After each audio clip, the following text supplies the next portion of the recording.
Morning विद्यार्थी मित्रों, પાંચમા ચેપ્ટરમાં વધારાના દાખલા વધારાનું સ્વાધ્યાય છે એના દાખલા આપણે ગણતા હતા, બરાબર. એમાં એક બીજો દાખલો છે વધારાના સ્વાધ્યાયનો, દાખલા નંબર 5.21. હવે એમાં પ્રશ્ન શું છે? તો બે ચુંબકીય ક્ષેત્રો B1 અને B2 એ એકબીજા સાથે 60 અંશનો ખૂણો બનાવે છે. એટલે બે ક્ષેત્ર રેખાઓ છે, કોઈ અલગ અલગ ચુંબકીય ક્ષેત્ર. તો આવા બે ચુંબકીય ક્ષેત્રો એકબીજા સાથે 60 અંશનો ખૂણો બનાવે છે. હવે એક ચુંબકીય ડાયપોલ, એટલે ધારો કે આ ચુંબકીય સોય એ એક ક્ષેત્ર સાથે 15 અંશનો ખૂણો બનાવે છે. એક ચુંબકીય ક્ષેત્ર સાથે કેટલો ખૂણો બનાવે છે? 15 અંશનો. અને જે ક્ષેત્ર સાથે જે 15 અંશનો ખૂણો બનાવે છે ચુંબકીય ડાયપોલ, એ ક્ષેત્રનું મૂલ્ય આપણને આપી દીધું છે. એ મૂલ્ય આપણને આપ્યું છે 1.2 ગુણ્યા 10⁻² ઘાત ટેસ્લા. એટલે B1 આપી દીધું છે, એવું સમજો. એટલે B1 બરાબર 1.2 ગુણ્યા 10⁻² ઘાત ટેસ્લા. તો આ બીજું ચુંબકીય ક્ષેત્ર કેટલું હશે એવો પ્રશ્ન પૂછ્યો છે. આ B1 છે, B2 છે, બેની વચ્ચેનો ખૂણો 60 છે. ચુંબકીય ડાયપોલ, આ જે ચુંબકીય ડાયપોલ છે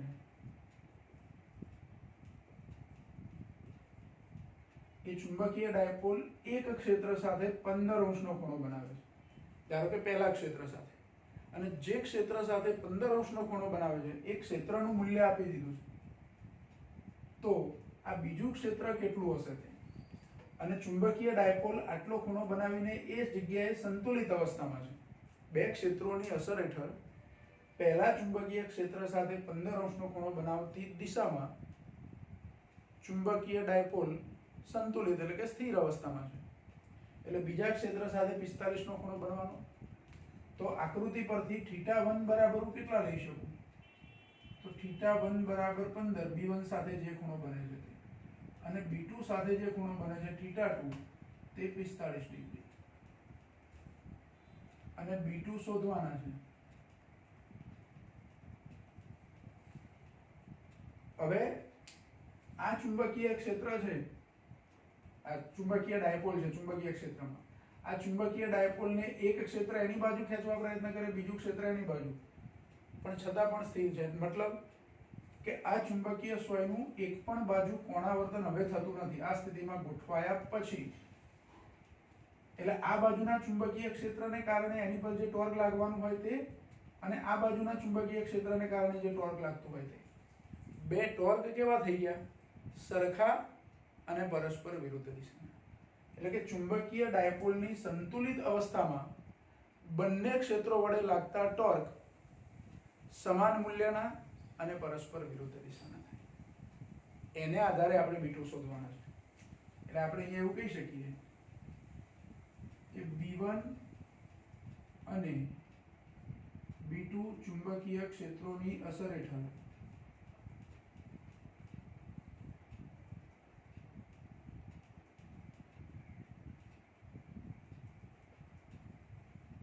ચુંબકીય ડાયપોલ પર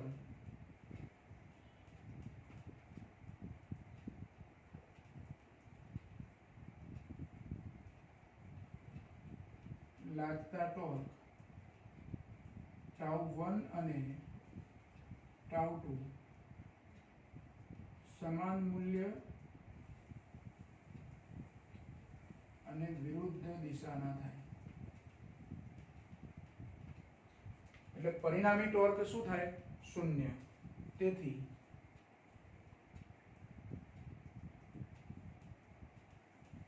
પરિણામી ટોર્ક 0 થાય. હવે વિરુદ્ધ દિશા છે તો હકીકત છે, તો જ પરિણામી ટોર્ક 0 થાય. મૂલ્યો સમાન હોવાથી બે ટોર્ક સરખાઈ શકું. τ1 બરાબર τ2 સદિશ સ્વરૂપે લઉં તો સદિશ τ1 બરાબર માઇનસ સદિશ τ2, પણ માત્ર આપણે મૂલ્યો લેવા છે. એટલે સરખામણી પરથી આપણે એવું કહી શકીએ કે τ1 બરાબર શું થાય? τ2. ખાલી મૂલ્ય લીધા. હવે ટોર્કનું સૂત્ર કયું? ચુંબકીય ડાયપોલ પર લાગતું ટોર્ક એટલે MB sin θ. કયું સૂત્ર? M B sine theta P sine theta જેવું પહેલા ચેપ્ટરમાં વિદ્યુત ડાયપોલ પર લાગતું ટોર્ક હતું એના જેવું. તો ટાઉ 1 બરાબર એમ બી સાઇન થીટા. હવે જુઓ ધ્યાન રાખો, ટાઉ 1 છે એટલે b1 લેવાના, થીટા 1 લેવાના, બરાબર એમ બી સાઇન થીટા, એમાં b2 લેવાના, થીટા 2 લેવાના, પણ m1 m2 નહીં લેવાના. કેમ? તો ડાયપોલ તો એક જ છે ને આપણી જોડે, એક જ ડાયપોલ છે એટલે એના માટે m, સ્મોલ m એટલે ચુંબકીય ડાયપોલ મોમેન્ટ. એ ડાયપોલ તમે ગમે ત્યાં લઈ જાઓ, ગમે ત્યાં મૂકો, પણ એની ચુંબકીય ડાયપોલ મોમેન્ટ જે છે તે બદલાતી નથી. એને b1 તીવ્રતાવાળા ક્ષેત્રમાં મૂકો, b2 તીવ્રતાવાળા ક્ષેત્રમાં મૂકો, અથવા એ બેની સંયુક્ત અસર હેઠળ મૂકો, પણ એના જે m છે એ તો અચળ છે, એટલે m1 m2 નહીં લખવાના. એટલે ખાલી m લખ્યા છે તો બે બાજુથી m નો લોપ થઈ જાય. અને શોધવું છે શું મારે? b2. તો b2 શોધવા હોય તો b2 ને કરતા બનાવી દો. તો b2 બરાબર શું થાય? તો b1 sin થીટા 1 છેદમાં sin થીટા 2. b1 કેટલા છે? તો 1.2 ગુણ્યા 10⁻² ઘાત ઇન્ટુ sin થીટા 1 એટલે કેટલા? 15 ડિગ્રી ભાગ્યા sin થીટા 2 એટલે કે sin 45. sin 45 તો આપણને ખબર છે, પણ sin 15 છે એને તમારે નેચરલ સાઇનમાં જોવું પડશે. તો જોઈ લઈએ એની કિંમત શું છે. નેચરલ સાઇન ની અંદર 15 ડિગ્રી 0.2588 છે. આ જે મૂલ્ય છે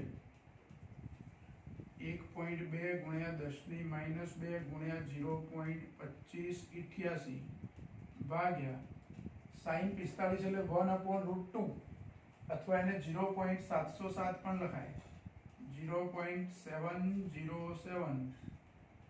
1/√2 ની કિંમત આટલી થાય. અથવા તમે નેચરલ સાઇન માંથી શોધો તો 0.7071 આવું મળે.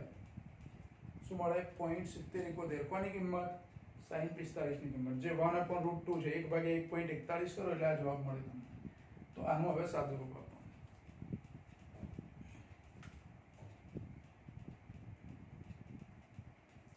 1.2 ગુણ્યા 0.2588 ભાગ્યા 0.7071 એટલે 0.4392 આવું મળે છે. એટલે 0.44 જેવું.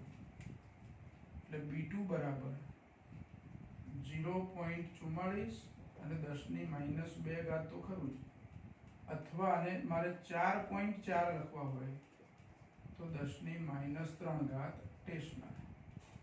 આટલું ચુંબકીય ક્ષેત્ર મળે.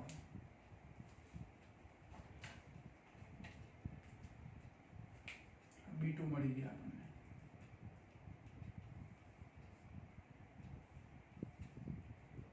જો દાખલો એકદમ સહેલો છે, 2 માર્કમાં પૂછી શકાય એવો પ્રશ્ન. ફરી ધ્યાન રાખો, આપણને શું આપ્યું છે? બે ચુંબકીય ક્ષેત્રો b1 b2 આપ્યા છે. એ બંને ક્ષેત્રો વચ્ચેનો ખૂણો 60 જેવું પ્રશ્નમાં કીધું છે. હવે એક ચુંબકીય ડાયપોલ એટલે કે ચુંબકીય સો અથવા ગજ્જીય ચુંબક જે લઈ શકો તે, તો ચુંબકીય ડાયપોલ એક ક્ષેત્ર સાથે 15° ખૂણો બનાવે છે એવું પણ કીધું છે આપણને પ્રશ્નમાં. અને જે ક્ષેત્ર સાથે ચુંબકીય ડાયપોલ 15° ખૂણો બનાવે છે તે ક્ષેત્રનું મૂલ્ય આપ્યું છે. એટલે ધારો કે b1 સાથે 15 ખૂણો બનાવે તો એ θ1 15 લેવાય. પછી બીજા ક્ષેત્ર સાથે ચુંબકીય ડાયપોલનો ખૂણો કેટલો? તો 60 માંથી 15 કાઢી નાખવાના. ટોટલ 60 નો ખૂણો છે, એમાંથી 15 બાદ કરો એટલે 45. તો એ 45 નો ખૂણો બને. એટલે θ2 બરાબર 45 હોય તો b2 કેટલા? હવે આ ડાયપોલ સ્થાયી સ્થિતિમાં છે, સ્થિર સ્થિતિમાં છે. સ્થિર સ્થિતિમાં હોય તો બંને ચુંબકીય ક્ષેત્રો વડે લાગતું ટોર્ક સમાન મૂલ્ય અને વિરુદ્ધ દિશાનું થાય. એટલે પરિણામી ટોર્ક 0 થાય. સ્થિર સ્થિતિ એટલે પરિણામી ટોર્ક 0, પણ આના વડે ટોર્ક લાગે, આના વડે ટોર્ક લાગે તો τ1 અને τ2 સરખા મૂલ્યના અને વિરુદ્ધ દિશાના થાય. આપણે અહીંયા ખાલી મૂલ્યથી મતલબ છે. એટલે τ1 બરાબર શું લઈ લેવાનું? τ2. mb sin θ સૂત્ર પ્રમાણે m તો બંને બાજુ એમ જ રાખવાના, પણ τ1 માં m b1 sin θ1 બરાબર m b2 sin θ2 કિંમતો મૂકીને સાદુરૂપ આપો. બરાબર? એટલે 2 માર્કની અંદર પૂછી શકાય, કોઈ વખત 3 માર્કમાં પણ પૂછી શકાય. ઘણી વખત એવું બને છે બોર્ડની પરીક્ષામાં આપણને નવાઈ લાગે કે આવી એક જ ગણતરી કરવાની હોય 3 માર્કમાં દાખલો પૂછી નાખ્યો તો તમારું નસીબ, બરાબર. અને કોઈ વખતે 2 માર્કમાં પૂછવું હોય તો પણ પૂછી શકાય.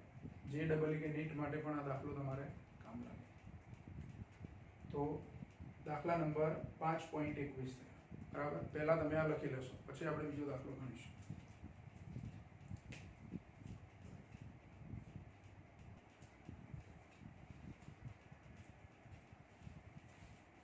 જો વધારાના સ્વાધ્યાયનો બીજો એક દાખલો છે 5.22. એ જે મૂલ્યો આપ્યા છે આપણે લખી દીધા છે, પણ પ્રશ્ન બરાબર પહેલા આપણે સમજી લઈએ. તો તમારી બુક હશે એમાં રકમ જોવે નહીં. 5.22 નંબર, પેજ નંબર 203 પર. સમક્ષિતિજ દિશામાં ગતિ કરતો એક સરખી ઉર્જા ધરાવતું ઇલેક્ટ્રોન બીમ. ઇલેક્ટ્રોન બીમ એટલે ઇલેક્ટ્રોનનો આખો એક સમૂહ છે. જે રીતે આપણે ટીવીની અંદર હોય, CRT વાળા કેથોડ રે ટ્યુબ વાળા ટીવી આવે, એમાં ફિલામેન્ટમાં જે ઇલેક્ટ્રોનનું ઉત્સર્જન થાય, ઘણા બધા ઇલેક્ટ્રોન ઉત્સર્જિત થાય, એ સ્ક્રીન તરફ જતા હોય. અને સ્ક્રીન તરફ જતા હોય એ વખતે યોગ્ય વિદ્યુત અને ચુંબકીય ક્ષેત્રોની અસર હેઠળ એનું વિચલન કરવામાં આવે. એના લગતો આ પ્રશ્ન છે. એટલે ઇલેક્ટ્રોન બીમ તેની ગતિની દિશાને લંબરૂપે સમક્ષિતિજ સમતલમાં 0.4 ગાઉસ જેટલું ચુંબકીય ક્ષેત્ર અનુભવે છે. 30 સેન્ટીમીટર પછી આ બીમનું ઉપર કે નીચે તરફનું કોણાવર્તન શોધો. ઇલેક્ટ્રોનનું દળ આપણને આપેલું છે. જો 0.4 ગાઉસ 0.04 આપ્યું છે. 0.04 ગાઉસનું ચુંબકીય ક્ષેત્ર અનુભવે છે. અહીંયા 0.04 છે. 0.04 એટલે 0.04. હું 4 લખું તો 10⁻6 ઘાત થાય, એટલે એવી રીતે લખી પણ દઉં. 4 × 10⁻6 ઘાત ટેસ્લા. આટલું ચુંબકીય ક્ષેત્ર અનુભવે છે. જો ફરી ધ્યાન રાખો, ઇલેક્ટ્રોન બીમ જે છે એમાં એક ઇલેક્ટ્રોન નથી, એક કરતા વધારે ઇલેક્ટ્રોન છે. હવે એમાં એ ઇલેક્ટ્રોન બીમની અંદર ઇલેક્ટ્રોનની ઉર્જા 18 કિલો ઇલેક્ટ્રોન વોલ્ટ છે. એટલે દરેક ઇલેક્ટ્રોનની ઉર્જા સરખી જ હોય. એટલે આ એક ઇલેક્ટ્રોનની ઉર્જા થઈ ગઈ, કહેવાય ઇલેક્ટ્રોન બીમ, પણ એ બીમમાં બધા ઇલેક્ટ્રોન સમાન ઉર્જા ધરાવતા છે. એટલે આપણે કોઈ એક ઇલેક્ટ્રોન ધ્યાનમાં લઈએ છીએ. શું કરીએ છીએ? કોઈ એક ઇલેક્ટ્રોન એમાંથી ધ્યાનમાં લઈએ છીએ, જેની ઉર્જા 18 કિલો ઇલેક્ટ્રોન વોલ્ટ છે. આ ઇલેક્ટ્રોનની ઉર્જા એને જૂલમાં ફેરવવી હોય તો પહેલા તો કિલો છે એટલે 10⁻³ લખાય, અને EV ને જૂલમાં લખવા હોય તો 1 EV બરાબર 1.6 × 10⁻19 જૂલ. એટલે ટૂંકમાં 1.6 × 10⁻19 જૂલ વડે ગુણીએ, આટલી સંખ્યા વડે ગુણીએ ઇલેક્ટ્રોન વોલ્ટને જૂલમાં ફેરવવા માટે, તો એ ઇલેક્ટ્રોન વોલ્ટમાંથી જૂલમાં ફેરવાય. અને આગળ કિલો છે એટલે 10⁻³ લખી દીધા. એટલે 18 × 10⁻³ × 1.6 × 10⁻19 આ મૂલ્ય જે થયું એ જૂલ એકમમાં થયું. 18 અને 1.6 નો ગુણાકાર થયો એટલે 28.8 થયું. 10⁻−19 ને +3 એટલે -16 થઈ. ચુંબકીય ક્ષેત્ર, જો ઇલેક્ટ્રોન છે અથવા ઇલેક્ટ્રોન બીમ છે, એ આપણા બોર્ડના સમતલમાં ધારો કે આમ ધન x દિશામાં ગતિ કરે છે, તો ચુંબકીય ક્ષેત્ર એની ગતિને લંબ, એટલે ચુંબકીય ક્ષેત્ર બોર્ડના સમતલને લંબ ધારો કે બહાર આવતું અથવા તો અંદર જતું, એવી દિશામાં ચુંબકીય ક્ષેત્ર છે. હવે એ ચુંબકીય ક્ષેત્રની અસર હેઠળ આપણે સાયક્લોટ્રોનના સિદ્ધાંત વખતે શીખેલા કે ચુંબકીય ક્ષેત્રને લંબ રૂપે જો કોઈ વિદ્યુતભારિત કણ ક્ષેત્રમાં દાખલ થાય તો એનો ગતિમાર્ગ વર્તુળાકાર બને. એટલે અહીંયા ઇલેક્ટ્રોન જો એ બિંદુ આગળ ઇલેક્ટ્રોનનો ગતિમાર્ગ છે એ ક્ષેત્રને લંબ આવી રીતે છે. જેવો દાખલ થયો ક્ષેત્રમાં એટલે એનો ગતિમાર્ગ વર્તુળાકાર થયો. એટલે ઇલેક્ટ્રોન ખરેખર આમ નહીં જાય, એ આમ જશે આવી રીતે. તો ચુંબકીય ક્ષેત્રની અસર હેઠળ એનું વિચલન કેટલું થયું? ખરેખર ચુંબકીય ક્ષેત્ર ના હોત તો આમ સીધો જવાનો હતો, એને બદલે આમ વિચલન થઈને અહીંયા આવે એટલે અહીં સુધી ધારો કે પહોંચ્યું. સમક્ષિતિજ દિશામાં એનું 30 સેન્ટીમીટર જેટલું અંતર કપાયું હોય તો શિરોલંબ ઉપર અથવા નીચે તરફ ઇલેક્ટ્રોન કેટલું સ્થાનાંતર થયું હશે? એટલે ઇલેક્ટ્રોન અહીંયા આવે, જવો જોઈએ અહીંયા, એને બદલે આટલે આવી જાય છે આમ ગતિ કરીને. તો આ અંતર મારે શોધવાનું છે ભાઈ. આ અંતર x બરાબર ધારો કે આપણે 30 સેન્ટીમીટર લેતા હોય તો y કેટલું હશે એ શોધવાનું.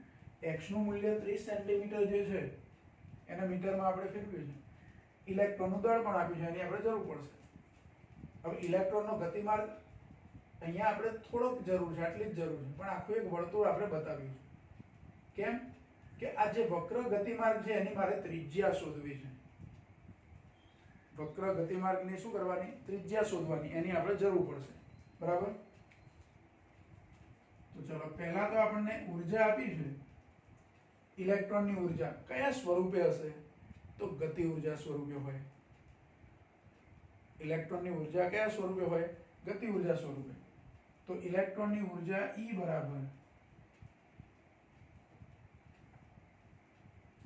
E બરાબર હાફ mv², જે m એટલે ઇલેક્ટ્રોનનું દળ, એટલે અહીંયા ખાલી m જ લખીએ આપણે, બીજો કોઈ m વાપરવાનો નથી. આ ગતિ ઊર્જા સ્વરૂપે છે. તો v² બરાબર શું થાય? તો 2e upon m. તો v બરાબર શું થાય? √2e upon m. આ એક પરિણામ આપણને મળે. આની આપણે આગળ જરૂર પડશે.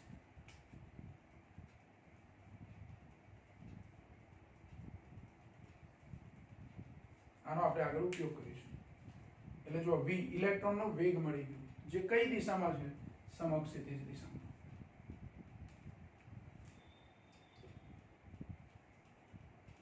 તો હવે આકૃતિ પરથી એનો ગતિમાર્ગ આપણે કેવો લીધો? વર્તુળાકાર. અને વર્તુળ ગતિમાં કેન્દ્રગામી બળ, કયું બળ લાગે? કેન્દ્રગામી બળ બરાબર ચુંબકીય બળ. તો કેન્દ્રગામી બળ બરાબર ચુંબકીય બળ, એનું સૂત્ર કયું લેતા હતા આપણે? તો કેન્દ્રગામી બળ એટલે mv²/r.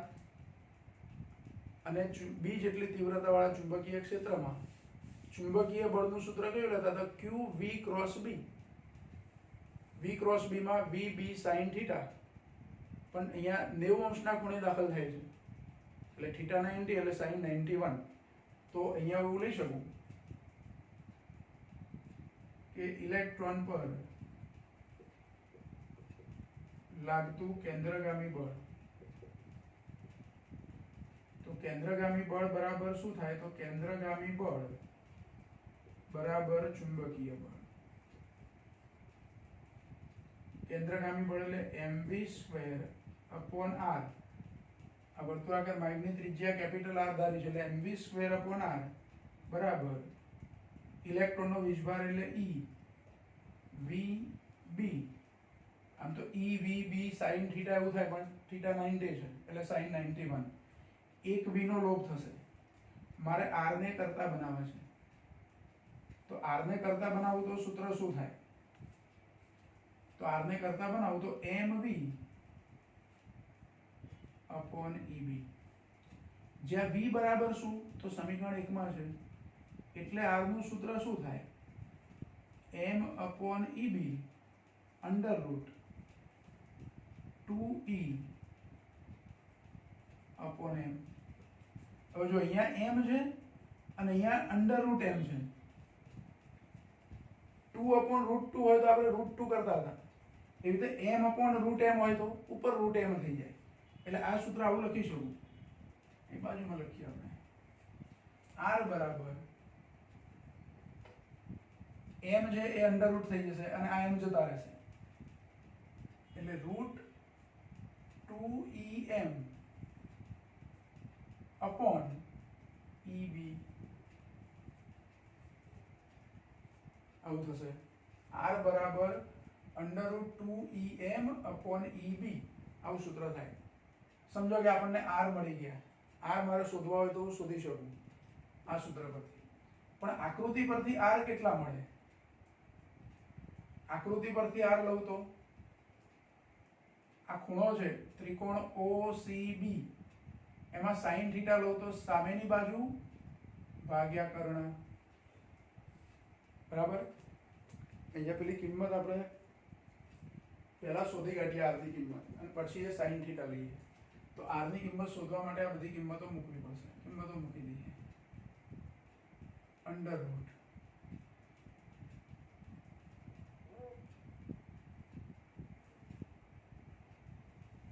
2 e નું મૂલ્ય 28.8 ગુણ્યા 10⁻16 આ વર્ગમૂળમાં જ છે બધું, એમ એટલે ઇલેક્ટ્રોનનું દળ 9.1 ગુણ્યા 10⁻31 ઘાત, અને નીચેનું જે મૂલ્ય એ વર્ગમૂળમાં નથી, બરાબર. E એટલે ઇલેક્ટ્રોનનો વીજભાર 1.6 ગુણ્યા 10⁻19, અને B 4 ગુણ્યા 10⁻6 એવું લીધું છે આપણે. આનું સાદુરૂપ આપવાનું. ચલો એ સાદુરૂપ પહેલા આપી દઈએ. 2 ગુણ્યા 28.8 ગુણ્યા 9.1 એટલે 524.16 એ વર્ગમૂળમાં જે પદો છે એનો ગુણાકાર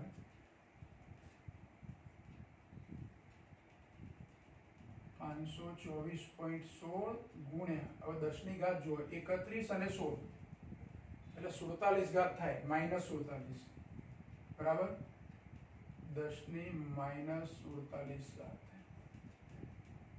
ભાગ્યા 16 ચોક 64 એટલે 6.4 ગુણ્યા 10⁻19 ને 6 25 એટલે -25 ઘાત થાય. હવે અહીંયા મારે વર્ગમૂળ લેવું હોય તો આ બેકી ઘાતાંક હોવી જોઈએ. કેવી ઘાતાંક હોવી જોઈએ? બેકી. તો બેકી ઘાતાંક કરવી હોય તો આ પોઈન્ટને કાં તો આગળ કાં તો પાછળ ખસેડવું પડશે, કારણ કે એકી ઘાતાંક છે. હું 52.4 લખું, આ પોઈન્ટ જે આગળ લઈ જાઉં તો અહીંયા એક ઘાત ઓછી થઈ જાય, એટલે હું આ કિંમત અહીંયા 46 ઘાત કરી દઉં, -46. બેકી ઘાતાંક થઈ ગઈ. તો આ કેટલા આવશે? 52.416 થઈ ગયું. હવે 52.416 નું વર્ગમૂળ લેવાનું.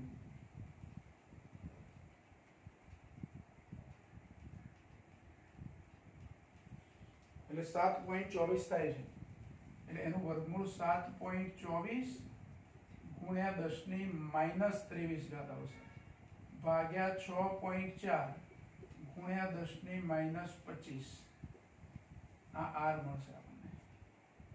એટલે 7.24 ભાગ્યા 6.4 એટલે 1.13 આવે છે. 1.13 ગુણ્યા 10⁻2 ઘાત મીટર. 23 ને 25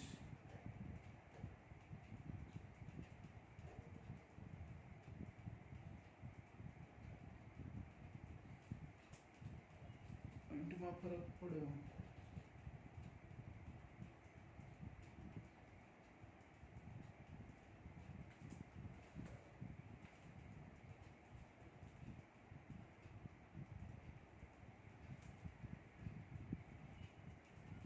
ઘાતમાં એકનો ફરક પડે છે, એટલે પેલું ક્ષેત્રમાં જ આપણે ભૂલ કરી ના હોય. બીનું મૂલ્ય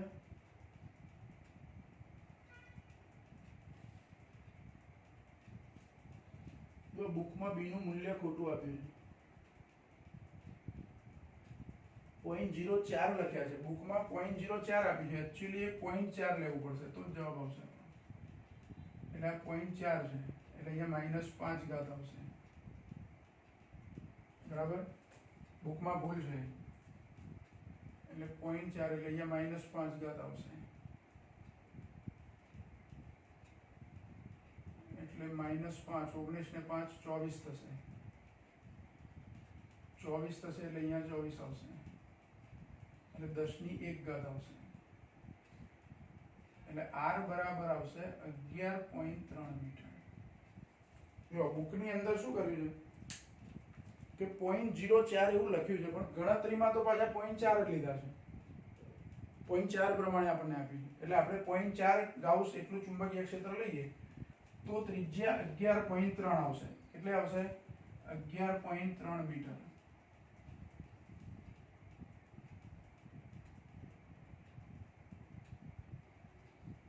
હજુ આપણો જવાબ નથી મળ્યો, આપણે તો y શોધવાના છે. શું શોધવાનું છે? y. તો હવે જો ભૂમિતિનો ઉપયોગ કરવાનો, ત્રિકોણમિતિ અને ભૂમિતિ. તો આકૃતિ પરથી ત્રિકોણ OCB એ કાટકોણ ત્રિકોણ છે. કેવો ત્રિકોણ છે? કાટકોણ ત્રિકોણ. એટલે આકૃતિ પરથી ત્રિકોણ OCB માં sin θ બરાબર હવે આટલું માપ x છે એટલે અહીંયા BC પણ x જ થાય, આ x છે એટલે x upon r થાય, પણ x તો 0.3 મીટર છે, 30 સેન્ટીમીટર હતું એટલે, અને r છે 11.3, કોના બરાબર? sin theta. તો આની પરથી મને થીટા મળી જાય. શું થાય? થીટા મળી જાય. પહેલા તો આપણે ભાગાકાર કરી લઈએ, 0.3 ભાગ્યા 11.3 એટલે 0.0265 એવું આવે છે. 0.0265 કોના બરાબર? sin theta. તો થીટા કેટલા થાય? તો ફરી પાછું લોગ ટેબલનો ઉપયોગ કરીએ, નેચરલ સાઇનમાં જોવાનું અને 0.0265 માટેનો ખૂણો શોધી કાઢવાનો. 0.0265 તો નથી, પણ 262 છે અને 3 નો ડિફરન્સ લઈએ એટલે 30 ને 31, 1 ડિગ્રી 31 મિનિટ આવું મળે આપણને.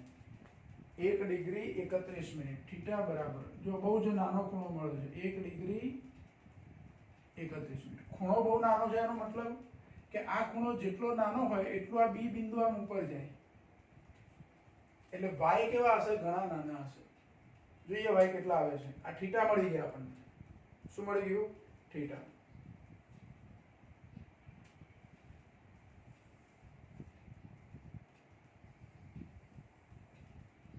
જો હવે શું કરીશું? હવે મારે y શોધવા છે. સમજો કે થીટા મળી ગયા મને, તો હવે હું cos થીટા લઉં તો પાસેની બાજુ ભાગ્યા કર્ણ મળે એટલે આટલું માપ મળી જાય. હવે આ આખી ત્રિજ્યા OA તો તૈયાર જ છે આપણી જોડે, r તો શોધેલા જ છે OA. જો આટલું માપ AC શોધવું હોય તો શું શોધી કાઢવું પડે મારે? OC. OC શોધી કાઢું તો મને AC મળી જાય, r માંથી બાદ કરવાના એટલે કે y મળી જાય. આ બાજુ જો આટલું માપ y છે તો આ માપ પણ y જ કહેવાય. કયું? AC. તો એના માટે મારે શાની જરૂર પડશે? OC ની. એટલે ફરીથી ત્રિકોણ OBC માં, ત્રિકોણ OBC માં શું લઉં? cos થીટા લઉં. તો cos થીટા બરાબર પાસેની બાજુ એટલે OC અપોન કર્ણ એટલે r. તો OC કેટલા થાય?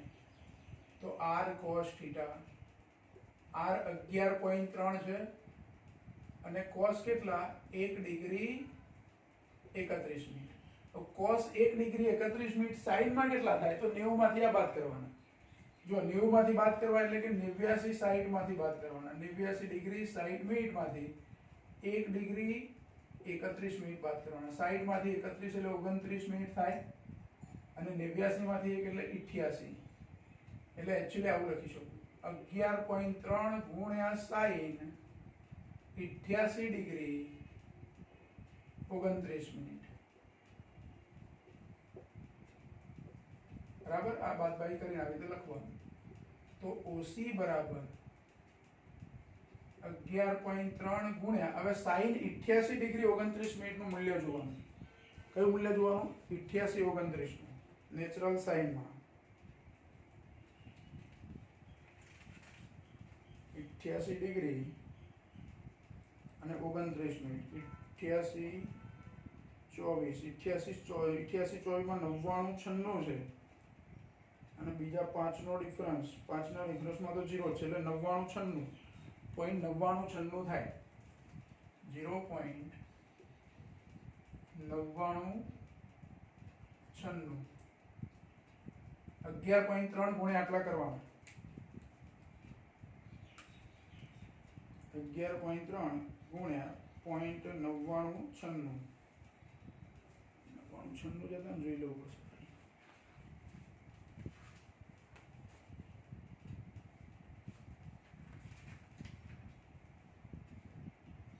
99 બરાબર છે. એટલે આ ગુણાકાર કરીશું 11.3 ગુણ્યા 0.9996 એટલે 1.29 આવે છે. કેટલું આવે છે? 1.29. સોરી, 11.29 મીટર OC બરાબર. જો આ 11.3 છે એટલે કે 11.30 છે, અહીંયા 11.29 આવે છે, 0.01 નો ફરક છે. કેટલો ફરક છે? 0.01 નો. ઓસી મળી ગયા આપણને. હવે ઓસી મળે છે તો એની પરથી હવે એસી શોધી કાઢવાના. એસી એટલે ભાઈ બરાબર આ પરિણામ 3. હવે આકૃતિ પરથી y બરાબર શું છે? એસી, અને એના બરાબર OA, એમાંથી OC બાદ કરવાના. OA minus OC. OA એટલે R છે, એટલે R માઇનસ OC આવું કહેવાય. R એટલે 11.3 છે, એટલે કે 11.30 માઇનસ 11.29 એટલે 0.01 મીટર. સેન્ટીમીટરમાં લખું તો 1 સેન્ટીમીટર.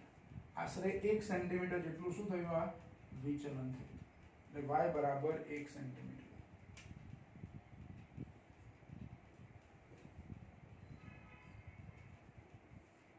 આ જવાબ આપણને પૂછ્યો હતો કે આટલું મેળવવાનું પૂછેલું y બરાબર, કે સમક્ષિતિજ ગતિમાર્ગથી ઉપર તરફ અથવા નીચે તરફ એક ક્ષેત્ર કઈ દિશામાં છે એની પર આધાર એમ.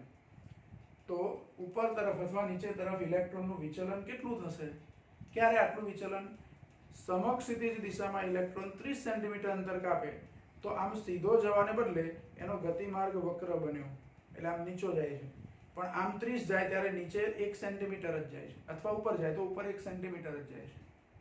એટલે વિચલન બહુ ઓછું છે એમ એવું કહી શકીએ.